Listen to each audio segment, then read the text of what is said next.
If you look at Pakistan's history, right from Liaquat Ali, the amount of political assassinations that have taken place in Pakistan and not explained till date. There was Liaquat Ali, there was Benazir Bhutto, there was Khan Saab, couple of Baloch leaders, poets, and no explanation. Nobody was ever found, nobody's ever been charged. They have learned the art of manipulating the Americans. Right.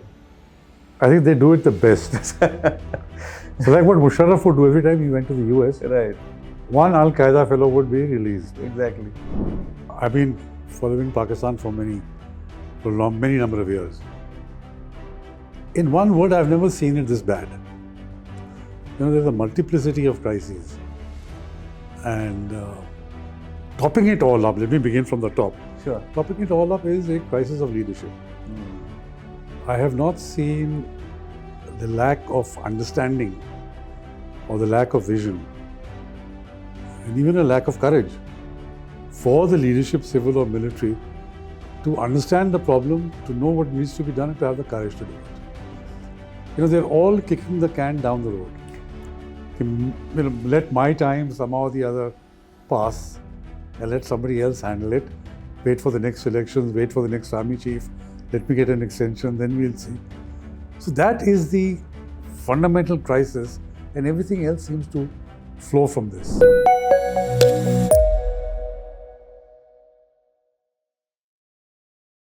Hello and welcome to Strat Talk, our monthly series where we get some specialist on a particular subject or a region or a country and get our editorial colleagues to, I won't say quiz him, but at least have a discussion with him, ask his opinion and get insights into certain subjects. Last week, the last month, the inaugural topic was, of course, the lessons from Ukraine and Russia war for the Air Force, and the former Air Chief was our guest, as you would recall. And today, we are privileged to have Mr. Tilak Devasher, Pakistan specialist, somebody who's written several books on Pakistan and who's served in Pakistan in his stint as somebody who was with the RNAW in his working life, and someone who closely watches Pakistan even today. So welcome to this program. This is a long format program, and therefore feel free to have elaborate answers if you need to. But let me start by asking you to give us a brief overview of where do you think Pakistan is today. 5-7 minutes if you can tell us, and then we will open up for questions. Yeah. Thanks Nitin for having me. Interesting format you've got. I've never been quizzed by editorial board earlier. So though I've done long format podcasts. Yes, I am sure. Some even up to 2 hours. Right. But it's an interesting format that you've... We took this idea from some, Time magazine editorial board or something of that kind. Okay. But not on camera. They don't do it on camera. You've yeah. seen them doing with the prime ministers or others. But yes, please go ahead. So, it's... I've been following Pakistan for many number of years. In one word, I've never seen it this bad. There's a multiplicity of crises. And topping it all up, let me begin from the top. Sure. Topping it all up is a crisis of leadership. I have not seen the lack of understanding or the lack of vision and even a lack of courage for the leadership, civil or military, to understand the problem, to know what needs to be done and to have the courage to do it. They're all kicking the can down the road. Let my time somehow or the other pass and let somebody else handle it. Wait for the next elections, wait for the next army chief, let me get an extension, then we'll see. So that is the fundamental crisis, and everything else seems to flow from this. Lack of leadership, lack of vision, lack of understanding, lack of courage. And then if you come down to the specifics, there is an obvious security crisis, both in Khyber Pakthunwa and in Balochistan. I suspect Sindh is going to go down that same route, but for a different reason, not for separatism, but on the issue of water. We will come to that a little later. Of course. And if you see these statistics, the Global Terrorism Index, which came out a week ago, 10 days ago, where Pakistan is number 2 on the countries affected by terrorism. Then you see the report of Pakistani think tanks. Like last month, there were 121 fatalities due to terrorism. And more than 50% of them were of security forces. So every day, for example, last week, there was the killing in, the bomb explosion in Haqqaniya Madrasa, Shakora Khatak. There was an attack on Bannu, a major attack on Bannu. There was a female suicide bomber in Kalat. And then there's an open warfare almost with Afghanistan and Turkam. Yeah. This is all happening in a week's time. Exactly. So, both in KPK and Balochistan, the security is really, really bad. And the army doesn't seem to know what to do. And either they have lost the capacity or the capability or even the will to do anything about it. Right. So there is a security crisis. Then you have a political crisis where two sets of politicians are not willing to be in the same room, let alone talk. Right. So Imran Khan doesn't want to talk to the sheriffs. the government, yeah. Yeah. He says, I only talk to the real powers, by which he means the army. The army says, we are not involved. So it's a merry-go-round. Yeah. But the focus of attention and the political capital being wasted in trying to work out some sort of a modus vivendi, time gets taken for that. And there is no governance. Right. As a result of this, there is no governance. So there is a political crisis. Right. Every now and then there is a judicial crisis. Now the judiciary has been totally emasculated after the 26th Amendment, where you have got a constitutional court with a pliable Chief Justice, which will take care of all the tricky issues. And the main Chief Justice of the main Supreme Court is handling tertiary cases. Then you have an economic crisis. I won't go into the details, but the basic fact about Pakistan is, to put it in very simple terms, it consumes more than it produces. Therefore, it has to import. Right. To pay for imports, it needs foreign exchange, which comes through two means, which is foreign remittances and exports. Right. Exports are declined. Foreign remittances go up and down depending on The dollars. the price. circumstances. So there's a current account deficit. You squeeze the current account deficit by squeezing imports, you don't have enough material for your exports. You don't have customs duty, so revenue falls. Again, So, it's a vicious cycle. And they are dependent all the time on the IMF bailouts. IMF is really like a ventilator, last resort to sort of, they're currently, I think, on the 27th or 28th IMF bailout. And they got $7 billion. And an IMF review team is in Pakistan as we speak to carry out the first quarterly review and give them a further tranche of $1 billion. And despite Pakistan not meeting what it was supposed to do, even in terms of disclosures, I think they will get another bailout. They will get this $1 billion tranche because they just handed over Sharifullah to the US. So the quid pro quo, Correct. they'll probably get that. The IMF will say many nasty things, but in the end, Right. they will bail out. So that's the economic crisis. So you have a serious political crisis, you have a security crisis, you have an economic crisis, and as I was talking about Sindh, there's a looming water crisis. I have written about this Yes. in my first book. There was, to go into some details, the last water, which you have to give for the wheat crop, there would be a 30 to 40% shortage of water. Really? Okay. So the crop which is maturing, large portion of that will not get water because the dams, Tarbela and Mangla, have hit dead levels. Dead level means no outflow, is possible. Right. And because of lack of rains and this critical period, they're dependent on irrigation through the dams, which have reached dead levels. So which means less wheat, they'll have to import wheat. Already last year, I think they were planning to import 3 million tons. The population is expected to reach 350 million in about 20 years' time. Right. Today at 240 million, they are importing 3 million tons of wheat. So imagine what happens. Yeah. And the problem which I mentioned between Sindh and Punjab the army wants what they call the Green Pakistan Initiative. Right. The Cholistan Desert is one big chunk of land which is available. The army has been eyeing it for a long time. But that needs to be irrigated. Right. So they plan to irrigate 1.2 million acres of that desert by getting 6 canals out of the Indus. Okay. The Indus is already very badly Overexploited, I suppose. Yeah, So south of a place called Kotri, there is not enough water to keep sea intrusion out. Okay. So the sea is intruded about 100 kilometers inland. Really? So 2 districts of Pakistan, that is Badin and Tata, are almost saline because of the seawater intrusion. The mangroves are almost 1/3 have been destroyed because of no fresh water coming in. Right. You pull out 6 more canals from the Indus upstream. Yeah. What do you think is going to happen to Sindh? Correct. So every day there are protests in Sindh today. Oh. Every day. Okay. That we will not allow this, we will not allow this. But if the army, cussed as it is, goes through with it, then you can imagine Sindh is going to be up in arms. So this province which is quiet at the moment, deliberately is being provoked. And there could be separatist tendencies there. Even though so long as the PPP is in power, Right. Nothing like that would happen.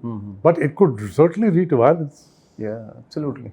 So that, and then of course Afghanistan is a different, we Ball come to game. Afghanistan, different ball game altogether. Yes. No, that's true. No, that's wonderfully summed up actually. And it's, as they say, multitude of crises as far as Pakistan is concerned. And I'm quite astonished that somebody as seasoned as you sees this as the worst time for Pakistan. I mean, you've seen Pakistan through different crises, I'm sure. And if that is the case, then clearly that country has a lot to think about, if anybody is thinking. Yeah. We still don't know where we are. But I'll ask one question and then hand over to my colleagues. So, what is its standing now in the international arena as far as Pakistan is concerned? Because with Americans having withdrawn from Afghanistan, of course, you just mentioned Sharifullah being handed over. So, is that still a currency as far as Pakistan is concerned? Hand over people as it suits them and get something out of the Americans or the West? They have learned the art of manipulating the Americans. Right. I think they do it the best. So like what Musharraf would do every time he went to the US, Right. one Al-Qaeda fellow would be released. Exactly. So then the US would be very happy and Give him something. give him something. Yeah.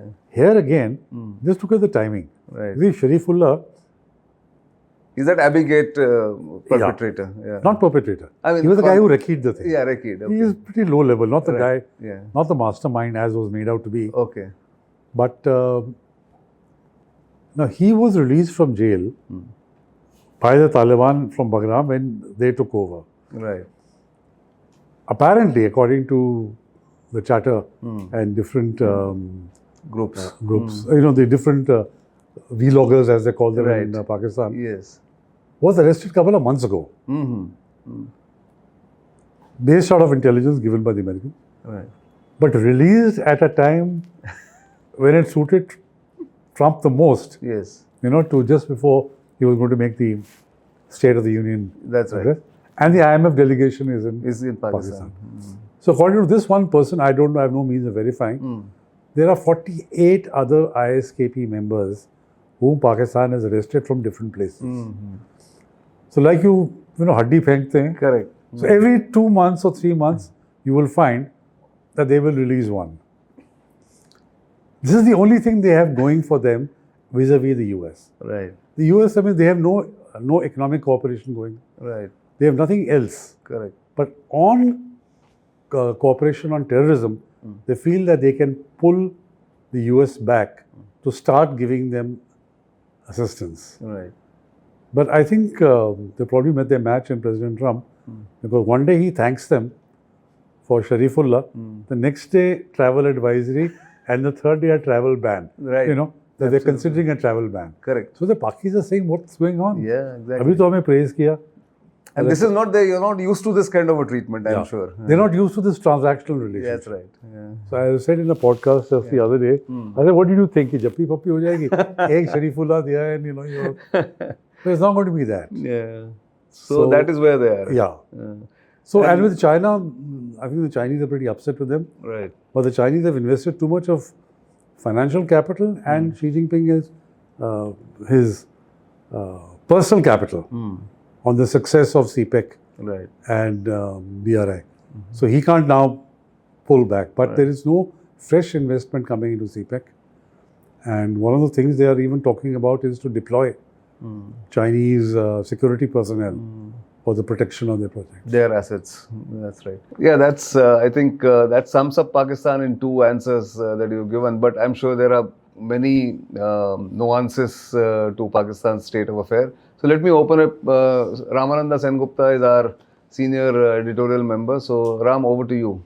So my question is that, for a while, since 2023, Pakistan has been accusing India of having behind the killings of various terrorists who had done something in India.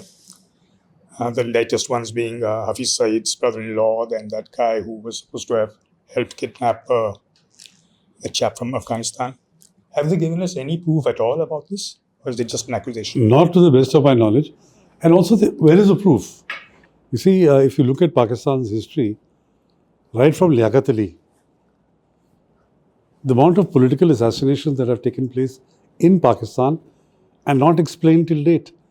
There was Liaquat Ali, there was Benazir Bhutto, there was Khan Saab, couple of Baloch leaders, poets, and no explanation.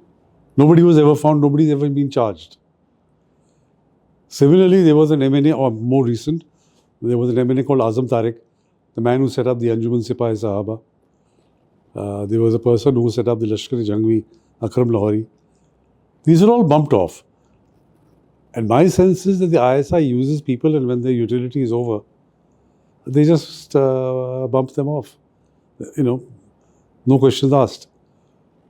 So a lot of these people have lost their utility or have gone wrong or are going to go wrong. And what better way than to bump them off and insinuate that this is the work of unknown gunmen from India. Now just imagine. From Rawalakot to Turbat, is the Indian intelligence agency that omniscient, that it knows who is sitting where, what is his address, what is his name, where is he going to come out from, one particular time, to station somebody there to bump him off?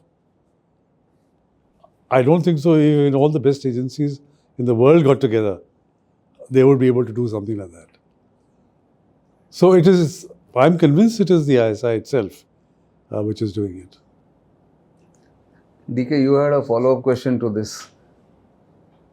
Okay, I'll change it to the other question. So you just explained that there are so many types of crisis, financial, economic, other crises happening over there, and parallelly you also see that Pakistan is acquiring a lot of defense assets, very, very costly ones. So how do you think that makes 1 and 1 2? How will they support it and run it, or is it going to be a proxy yellow flag?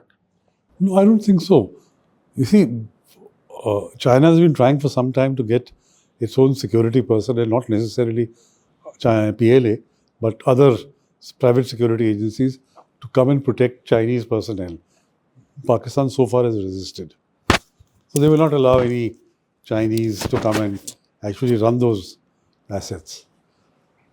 They get these platforms from China at friendship prices, which they can pay over the long term. And the Pakistan's defense budget is also increasing. A lot of it is hidden away. For example, personnel, the salaries and the pensions are tucked away into the civilian budget, so it doesn't show part of the army's budget. So as far as defense is concerned, they make sure, not now, right from 1947, that there is no compromise on what the army wants. Whatever toys the army wants, by army I mean the armed forces, they will get them and they will be supplied. I also suspect that the Pakistan armed forces are not sure about Indian intentions. They also have a problem with Afghanistan and Taliban. So they really they feel that they need to beef up their defense to take care of any untoward eventualities. So that's why I think this, I suspect that they're doing this. And let us not forget that they're also earning money through defense exports. The kind of ammunition they've sold to Ukraine, you know, and also selling their JF-17s, I think. So they're also making money. I'm not saying that is used to finance naval platforms, but certainly they're getting a bit more money than what they were earlier. And the other question is, sir, that like we have seen it for the last 20 years, they have been pushing people here. With the rapid technological advancements now, what do you think that how are they going to use their, is there going to be any change in their tactics, that it will be unmanned things coming and doing the damage to us and moving back? So already you'll find the last 3 years, in fact, the number of drones and different kinds of drones that are coming in to drop IDs, AK-47s, drugs, money, fake currency in both J&K and in Punjab. So I think increasingly they are going to be pushing that, which would suggest that they already have assets on the ground who would retrieve this and be able to use them, or they are training locals for this. So we'll just have to wait and see, but certainly there's no let up. You know, since the security grid now is so tight, they'll find it difficult to inject physical assets across the LOC. So they will certainly use technology. So basically, anti-India campaign or anti-India stance that Pakistani army has continues. I mean, Yeah, absolutely. There's no let up in that. No. You will find there may be change of emphasis. Instead of, what's called a low contact operation, 2 or 3 people, 1 or 2 regulars, you do one operation, an isolated vehicle, not following SOPs or something, target of opportunity, Correct. and then disappear. Yes. So low contact operations will continue, basically also signaling to the people that, we are still here. Yes. And not allowing it to spill over where we respond, India responds. Yeah, so that keeps it well below the threshold. Correct. But at the same time, you'll find if you go through the various TV programs and articles and all that, there is fatigue and tiredness in Pakistan on Kashmir. People are saying it's over. Yes. The story is over. Get on with it. Correct. Now the worry is guard what you have. It might be taken away. Yeah, guard what you have. I think Dr. Jaishankar made a phenomenal statement. Yes. What is stolen from us? Yeah. In fact, I don't think there's an ordinary theft, it's armed dacoity. In October 47, the armed raiders came in. Right. But he made a very valid point that is the only outstanding issue of Kashmir. You return it, That's right. and Kashmir is history. That's as far as we are concerned, it's history anyway. Absolutely. So I think that's a good thing that has happened as far as India is concerned. Yeah. Pakistan may not have it. But Brigadier Chatterjee is our editor in Bharat Shakti. Okay. So I'm sure he has something to ask you. Well, a little more about security. That's my area really. And we were talking about J&K and, the old story of 1,000 cuts and they haven't been able to bleed as enough. And now we have another, thing happening here in Bangladesh. This is perhaps the second innings. Earlier also we've had earlier regimes in Bangladesh. We've had something quite unpleasant for us. Now another situation is coming in and the latest proof is that we had some senior Pakistani officials, including DGISI analysis. Yeah. To what extent do you think this kind of a thing will be utilized, maybe in a similar way as we've seen in J&K, in Bangladesh, in those delicate areas of chicken nicket? You see, for the last 15 years, so long as Sheikh Hasina was in power, she put an end to all this, what the BNP and the Khalida Zia government was doing. That time there was very good and strong cooperation between DGFI and the ISI. And that time Ulfa was very strong. And I think it will be very difficult for Pakistan and Bangladesh to resurrect that kind of cooperation. So there were 2 types of people they would push across. One was the Northeast insurgents, and the second was jihadis. If at all they do anything now, it will be more in the line of jihadis. because now, the floodgates have opened in Bangladesh. The latest rally of Hizb ut-Tahrir, Jamaat-e-Islami, Hifazatul-Islam, there's so many organizations, you can't even keep track of them. And they could well try and push them across.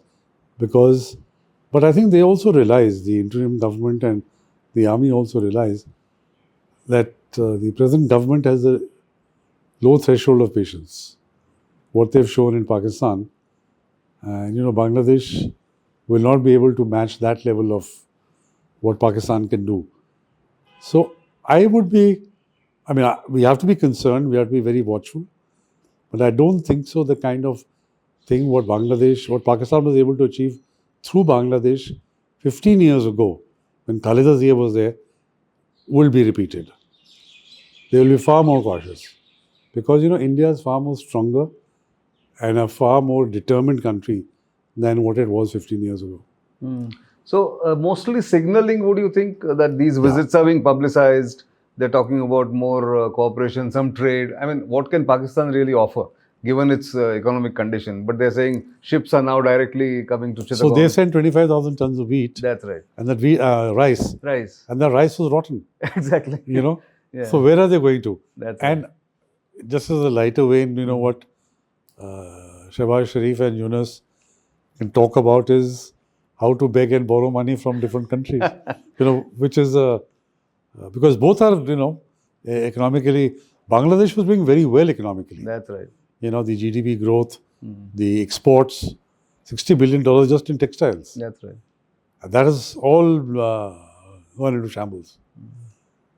So, I would think it would be difficult to resurrect that level of cooperation. Now, but publicity, yes. So when this Kamruzzaman, I think Lieutenant General, Armed Forces Division, he went, so it was flashed everywhere, Bangladeshi defense. The Bangladeshi defense delegations have been going every time after 75. I've been visiting, They have a DA also They have a DA there. Yeah, exactly. Who's posted, and they have a Pakistani DA in Dhaka.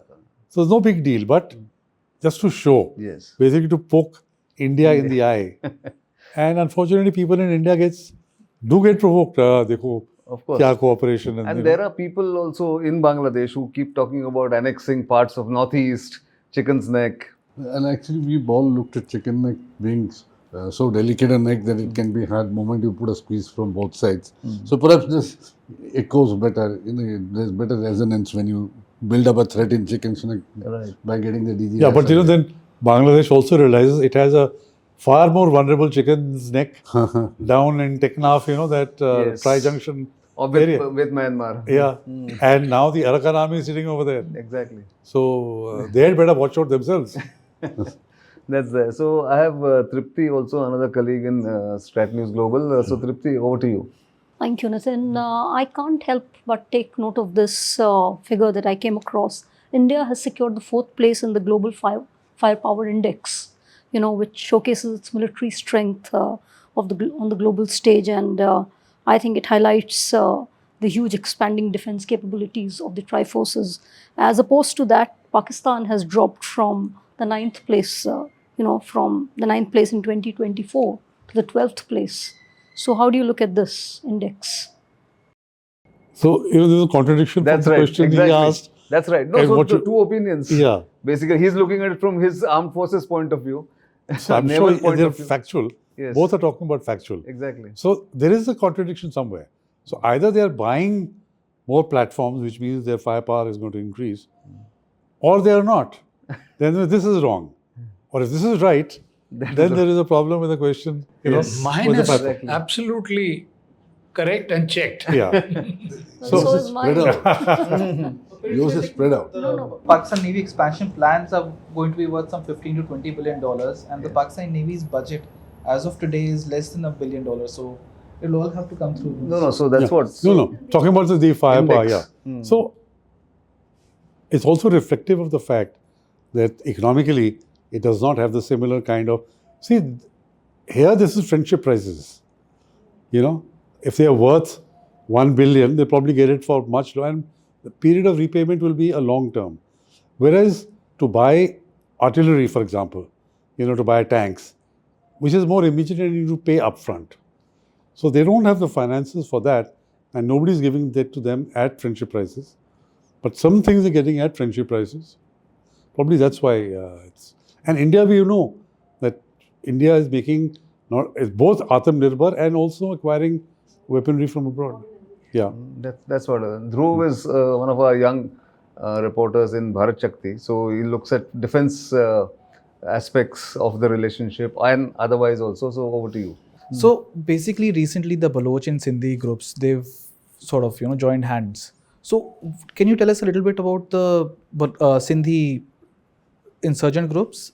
What are the aims and objectives, and what brought them together? What are the convergence points, and what are the divergence points Of the Baloch and Sindhi insurgent groups? Yeah. So, in Sindh, they have this thing called the Sindh Revolutionary Army. I don't know much about that. At one time, 20, 30 years ago, there was a strong Sindhi nationalist movement.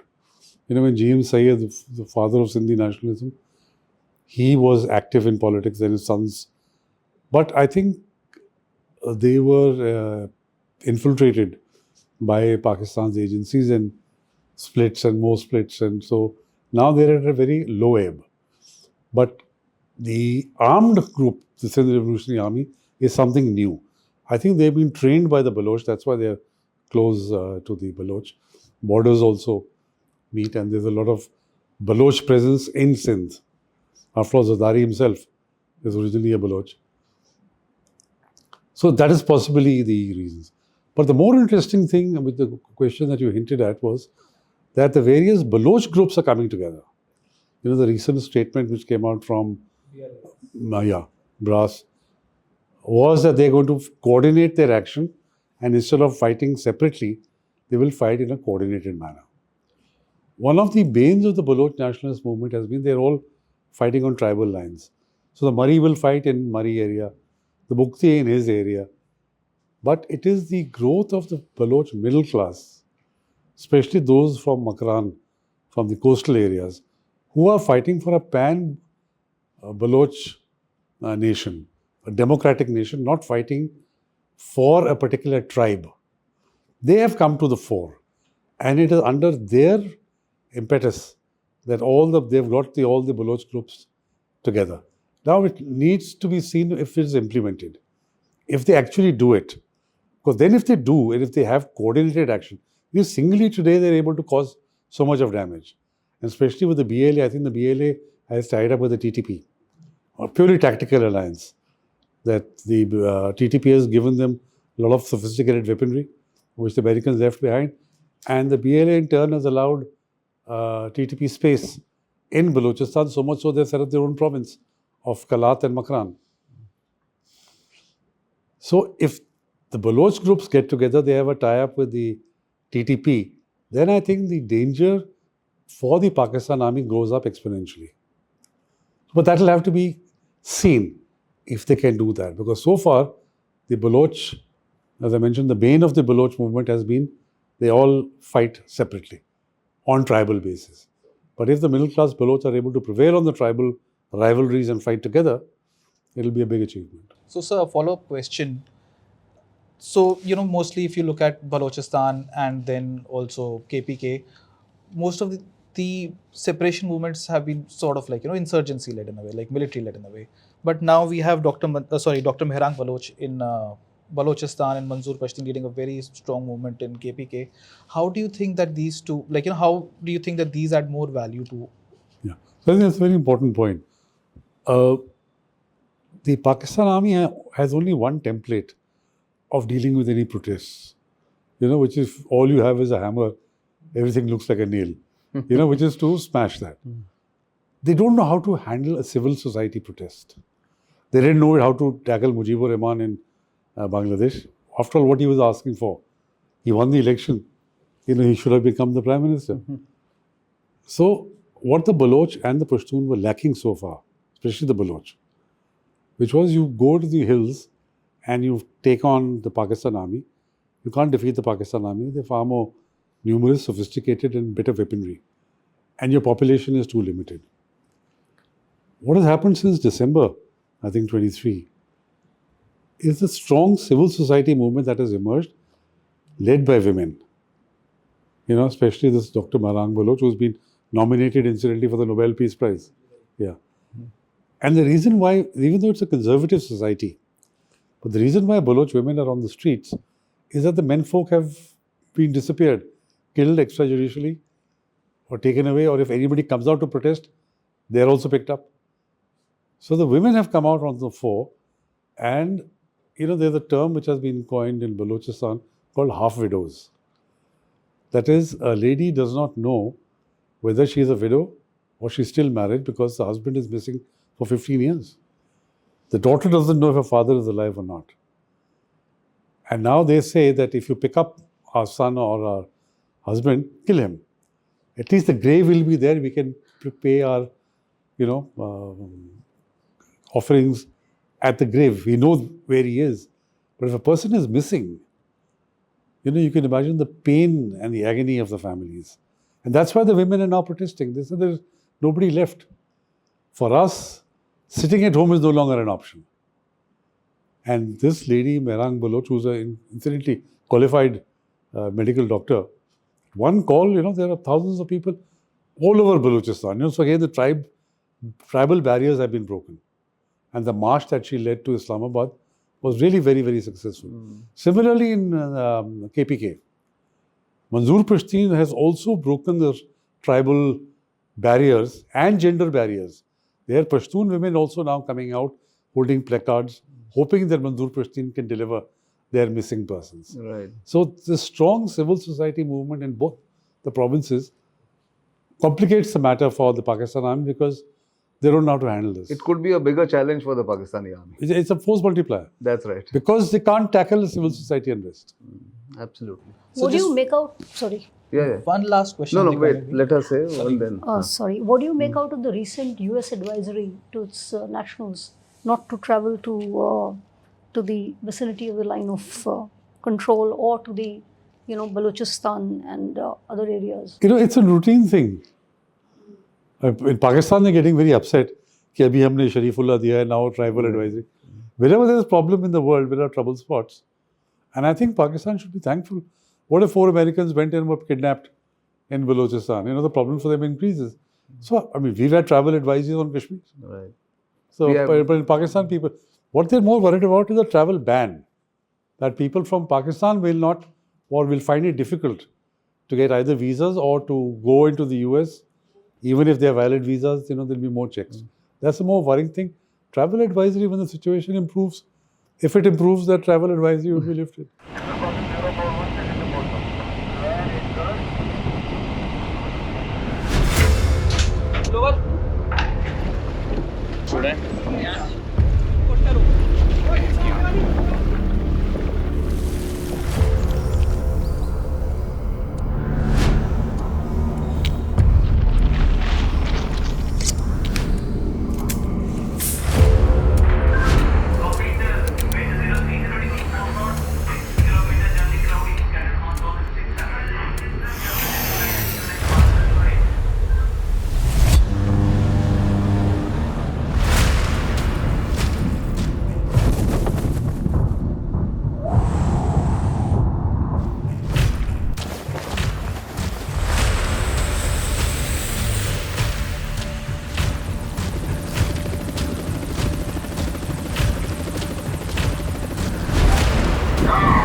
मन में वो pirates of the Caribbean का music आ रहा है।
Rolling.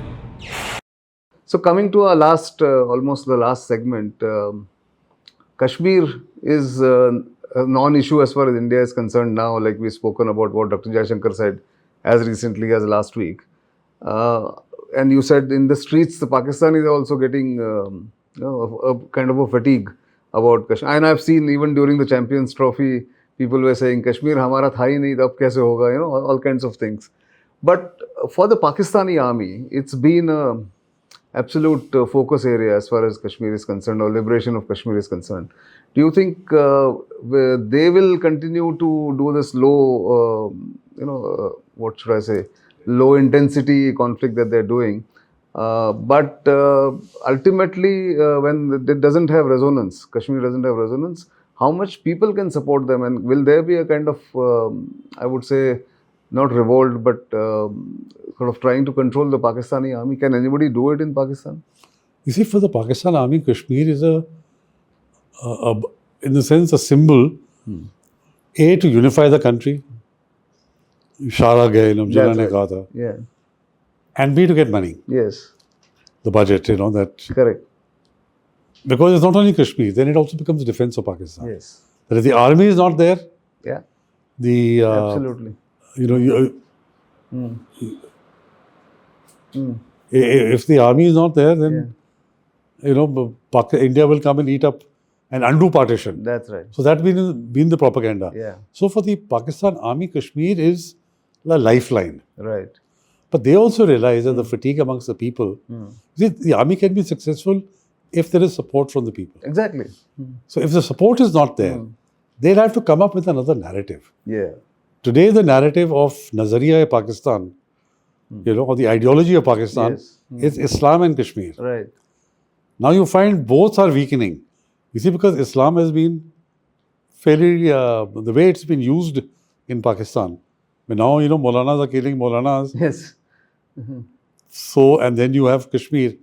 So, the Pakistan army will need to reinvent itself and get some other narrative to continue. Otherwise, if you continue with Kashmir, people are going to start laughing at them. Then what are you talking about? Exactly. And if they lose that, that fear that they hold over the Pakistani people, or let's say even respect some people may have about Pakistani army, then Pakistani army's whole existence comes into question. Yeah. So that respect they have lost. Yes. To a large extent, thanks to Imran Khan. Correct. You see, he's the man who got up and said that the army chief was Mir Jafar. Right.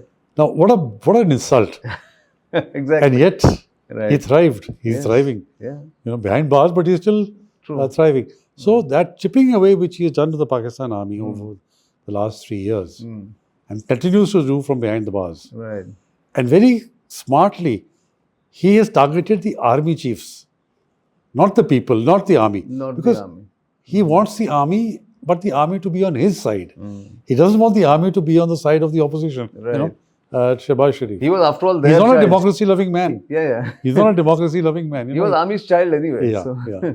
So that's so one last, before you wind up. No, sure, please go ahead. We didn't talk about Afghanistan. I was just going to say that will that narrative then shift to Afghanistan being the main enemy? Yeah. But before I tell you about Pakistan and Afghanistan, right. I came across this very old saying, an Indian saying. He who would be emperor of Hindustan must first be master of Kabul. Yes, very old, yes. And it's such a beautiful and so apt. Yes. You can write maybe I write a book on this. Please do. How important. People say, why are you bothered about Afghanistan, Taliban and this and that. That's right. But apart from the British, all the invasions into India came from the Northwest Frontier. They had to conquer Afghanistan first before they came into Punjab, which is now in Pakistan, and then on to Delhi. Exactly. So that's how important Afghanistan is for us. Absolutely. And I think Pakistan had better realize it, that Afghanistan is critically important for it. Now, Pakistan, Afghanistan is a structural problem. We have a structural problem with Kashmir. Correct. With Pakistan, they have a structural problem with Afghanistan, which is the Durand Line. Right. The Durand Line and the earlier Treaty of Gandam, 1879. The Durand Line was a treaty of spheres of influence. In the colonial time, two colonial powers split spheres of influence. It wasn't transfer of sovereignty. So Amir Abdul Rahman also writes in his autobiography that he didn't transfer territory, only it was his spheres of influence. But because after partition, the British wanted to strengthen Pakistan for their own objectives, to use Pakistan against the Soviet Union, they converted the sphere of influence into an international border. So Pakistan inherited that and said, this is an international border. But no Afghan government has accepted it. Neither, not even the Taliban or the Pashtuns. Yeah. And the reason for that is the last treaty between British India and Afghanistan was 1921 Treaty of Kabul, which had a very peculiar clause in it, which was that the treaty is valid only for 3 years. Okay. And 12 months thereafter, and after 3 years, either of the two sides, that is Afghanistan or British India, by giving 12 months notice, could rescind the treaty. Okay.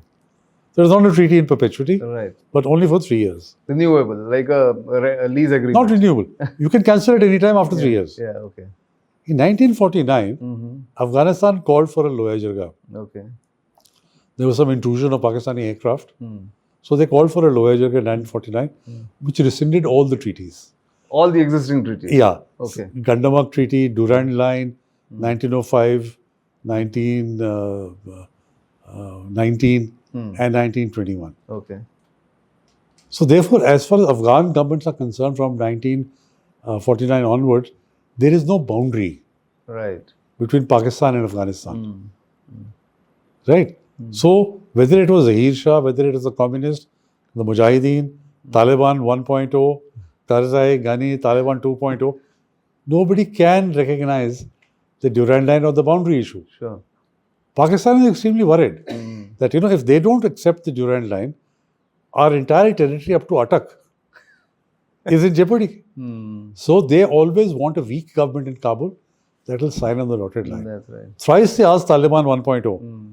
All 3 times, Mullah Omar said nothing of the sort. One time, he asked Nasirullah Babar, who was having khana, said, get out of this place, leave your food, Right. which is absolutely not done as per Pashtun value.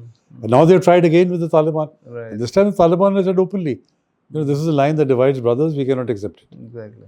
So that is a worry. So this structural problem, so long as it remains, there will always be problems between Pakistan and Afghanistan on the Durand Line. on the Durand Line, on the demarcation of the border. See, there are 31 million Pashtuns in Pakistan Right. and 15 million in Afghanistan. Correct. So you can carve out a Pashtunistan in Pakistan. Exactly. Yeah. And that's their worry. Yeah. That, Pashtuns in Pakistan and Pashtuns in Afghanistan, and the way they are treating, the way TTP, you see now what is happening is Taliban don't accept the Durand Line, TTP doesn't accept the Durand Line. So there is a Pashtun pincer, from both sides of the Durand Line. And the army is not able to handle it. Exactly. Either they don't have the capacity or they don't have the capability. The stomach, whatever. they've lost the stomach. They I lost the suppose. stomach. So I think the next few years should be very interesting on the Western front. Exactly. So, so Kashmir actually has become a non-issue in that sense. Will also become a non-issue for Pakistan. Pakistan. हमारे लिए तो है ही है. Hey, bilkul. No, so like you said, people's fatigue, and as it is, army will have to concentrate on the West. The Pakistani army Yeah. will have to concentrate more on the West, I suppose, and internally. And also, you see, the Pakistan army is a conventional fighting force. They'll Right. fight in Punjab. Yes. They're not a counter-insurgency force. Correct. That's how they're finding it difficult to fight in Waziristan. Yeah. And earlier, the way they fight is Right. you denude that place of population. Yeah. Last time when they did Zarbiyas, they withdrew 2 million people, made them into IDPs, and used air power, F-16s, Artillery guns and all the that. US drones. Today there is no drones, That's right. and people are refusing to move out. Correct. So how do they deal with the TTP? Absolutely. So that's, I think, the correct prognosis about Pakistan. And coming from you, it's absolutely masterful. Thank you very much for coming in. And as you can see, Mr. Tilak Devasher has given us a complete picture of where Pakistan is vis-a-vis not just India, but internally as well as internationally, and how the Pakistani army is no longer the force that binds the Pakistani nation. It has its own problems, and going forward, it's likely to have more problems. So do keep watching Strat News Global, and Strat Talk will come to you every month with different subjects, different specialists. For the time being, it's goodbye.